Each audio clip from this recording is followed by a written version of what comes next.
Space ఎక్స్‌ప్లోరేషన్‌కి సంబంధించి మనుషులు ఇప్పటికే ఎన్నో రకాల మైల్ స్టోన్స్ అయితే చేరుకోవడం జరిగింది. చంద్రుడి మీద ఎంతోమంది మనుషులు కాలు పెట్టేలా చేశారు. అన్‌మాన్డ్ స్పేస్ ప్రోబ్స్‌ని వేరే ప్లానెట్స్ దగ్గరికి పంపడం జరిగింది. అండ్ ప్రస్తుతం అయితే ఏకంగా వేరొక గ్రహాన్ని పూర్తిగా కాలనీస్‌తో నింపేయాలని ట్రై చేస్తున్నారు. అదే మార్స్‌ని పూర్తిగా మనుషులతో నింపేయాలని ట్రై చేస్తున్నారు. సో దానికి సంబంధించిన పరిశోధనలు అయితే జరుగుతూ ఉన్నాయి. సో ప్రస్తుతం మరియు ఫ్యూచర్ అచీవ్‌మెంట్స్‌ని గనక మనం చూసుకున్నట్టయితే స్పేస్ ఎక్స్‌ప్లోరేషన్ విషయంలో మనం చాలా టాప్ పొజిషన్‌లో ఉన్నాం. కానీ మీకు ఒక విషయం తెలుసా? ఈ స్పేస్ ఎక్స్‌ప్లోరేషన్‌ని మొదలుపెట్టిన టైంలో చాలా దారుణాలు జరిగాయి. ఆ టైంలో కొన్ని మ్యాన్డ్ స్పేస్ ఫ్లైట్స్‌ని అంతరిక్షంలోకి పంపడం జరిగింది. అదంతా కూడా ప్యూర్ సైంటిఫిక్ ఇంట్రెస్ట్‌తో చేశారని మనం చెప్పలేం. అదంతా కూడా పొలిటికల్ డ్రామా. అంటే ఒకరి మీద ఒకరు విజయం సాధించాలి అన్న కోరిక, ఆ తపన ఇదంతా కూడా చాలా ఎక్కువగా ఉండిపోయి వరస పెట్టి ప్రయోగాలు చేసేవారు. ఆ ప్రయోగాల కారణంగా ఎన్నోసార్లు ఎంతోమంది చనిపోవడం కూడా జరిగింది.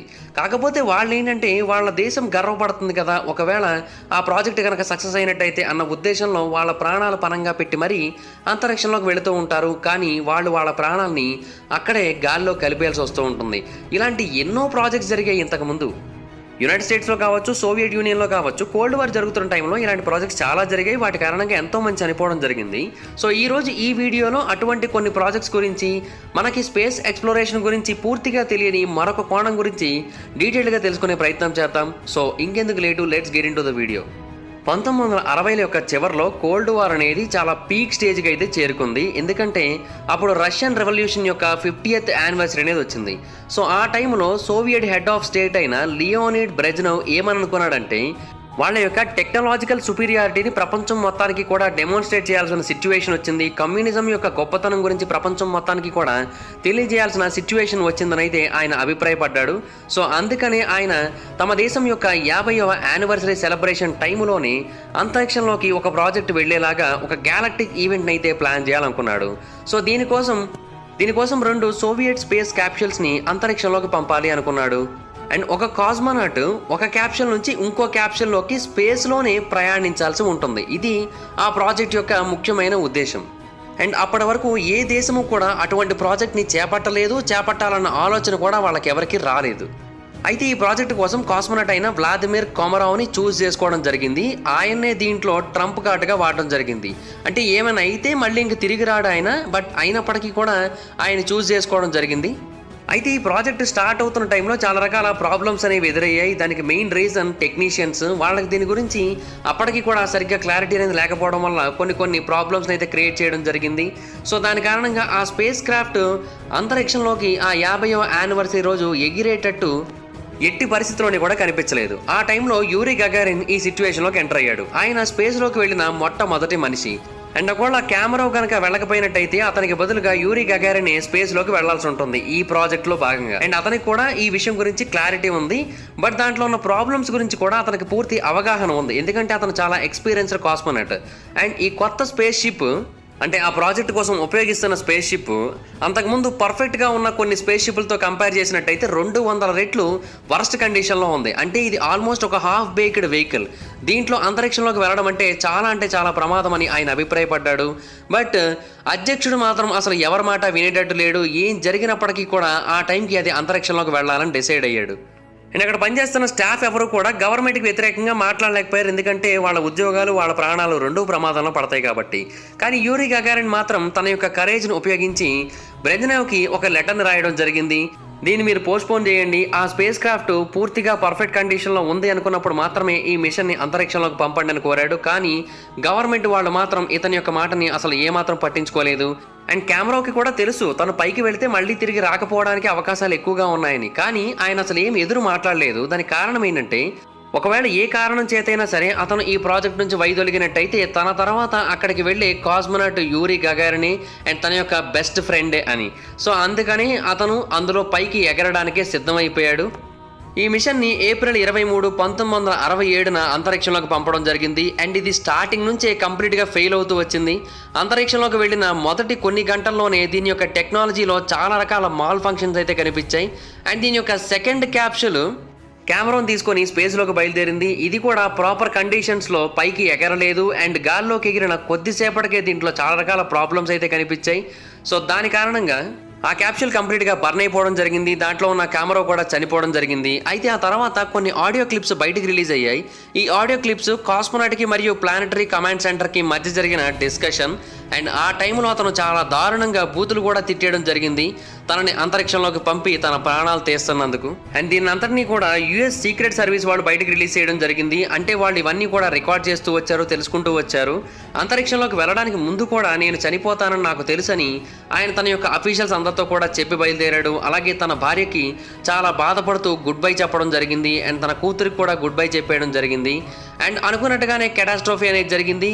అది కంప్లీట్గా ఫెయిల్ అయిపోవడం జరిగింది. అంతరిక్షం నుంచి కింద పడిపోవడం జరిగింది. ఆయన చనిపోవడం జరిగింది. అయితే చనిపోయిన తర్వాత మాత్రం అతనికి చాలా అంటే చాలా పెద్ద మర్యాద చేయడం జరిగింది. అతన్ని అమరవీరుడిగా గుర్తించడం జరిగింది. అండ్ ఇప్పటి వరకు జరిగిన 4 అత్యంత దారుణమైన స్పేస్ ఇన్సిడెంట్స్లో దీన్ని కూడా ఒకటిగా పరిగణించడం జరిగింది. అయితే అంతకు ముందే ఒక 3 యుఎస్ ఆస్ట్రోనాట్స్ కూడా అంతరిక్షంలోకి వెళ్ళిన తర్వాత అందులో ఫైర్ అనేది స్టార్ట్ అయ్యాక మొత్తం ఊపిరాడక సఫకేషన్కి గురవడం జరిగింది వాళ్ళ యొక్క స్పేస్ క్యాప్సూల్లో. దాని కారణంగా వాళ్ళు కూడా చనిపోవడం జరిగింది. సో అలాంటి దారుణమైన సంఘటనలను ఇది కూడా ఒకటనైతే అప్పుడు అభిప్రాయపడడం జరిగింది. అయితే ఎప్పుడైతే ఈయన చనిపోయాడనే విషయం ప్రపంచం మొత్తానికి కూడా తెలిసిందో అతనికి ఒక బిరుదు కూడా ఇచ్చేయడం జరిగింది. అదేంటంటే అంతరిక్షంలో చనిపోయిన మొట్టమొదటి స్పేస్ మ్యాన్గా ఈయన చరిత్ర సృష్టించాడు అని. కానీ అమరవీరుడన్నా చరిత్ర సృష్టించాడన్నా కూడా మళ్ళీ మనిషి అయితే తిరిగిరాడు కదా అని అప్పట్లో చాలామంది ప్రభుత్వానికి వ్యతిరేకంగా మాట్లాడడం జరిగింది.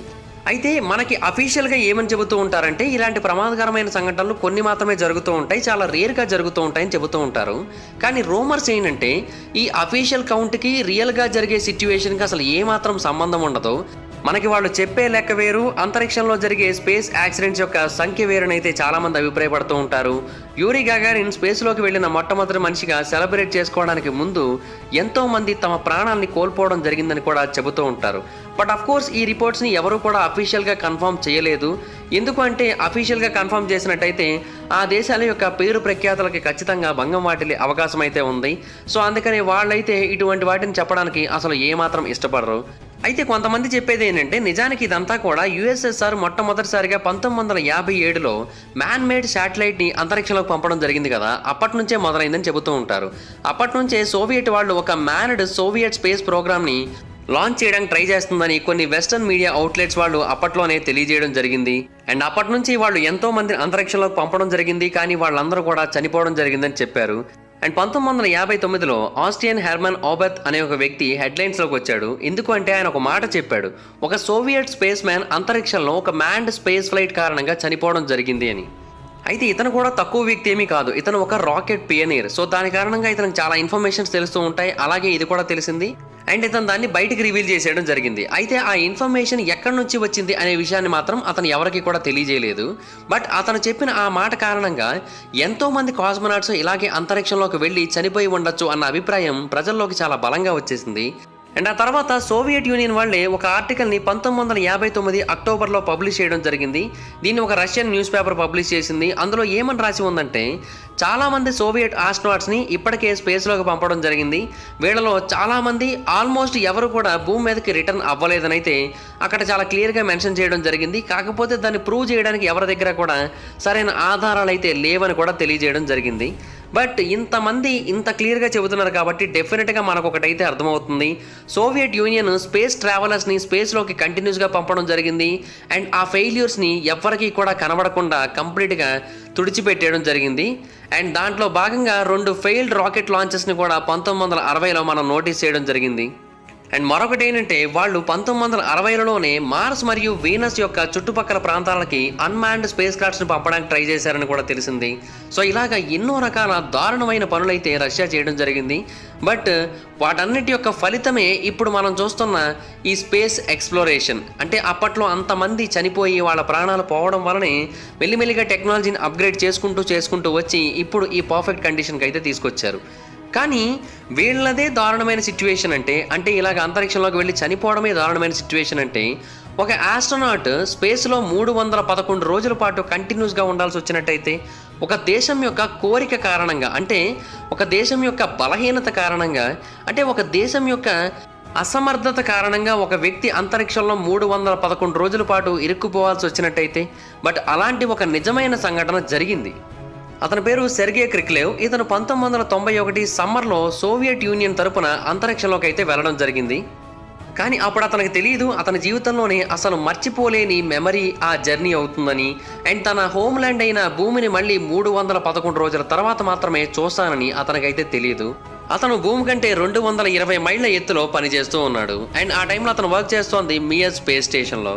అండ్ అతను ఒక్కడే కాస్మోనట్ ఉన్నాడు అక్కడ, ఇంకెవరు కూడా ఆ ప్రాంతంలో లేరు. అయితే ఇతను అంతరిక్షంలోకి వెళ్ళిన కొన్నాళ్ళకే సోవియట్ యూనియన్లో చాలా ప్రాబ్లమ్స్ వచ్చాయి, పొలిటికల్ డిక్లైన్ అనేది జరిగింది. అండ్ ఆ టైంలో ఆ దేశం చాలా రకాలుగా ఆర్థికంగా కూడా వెనకబడి ఉంది.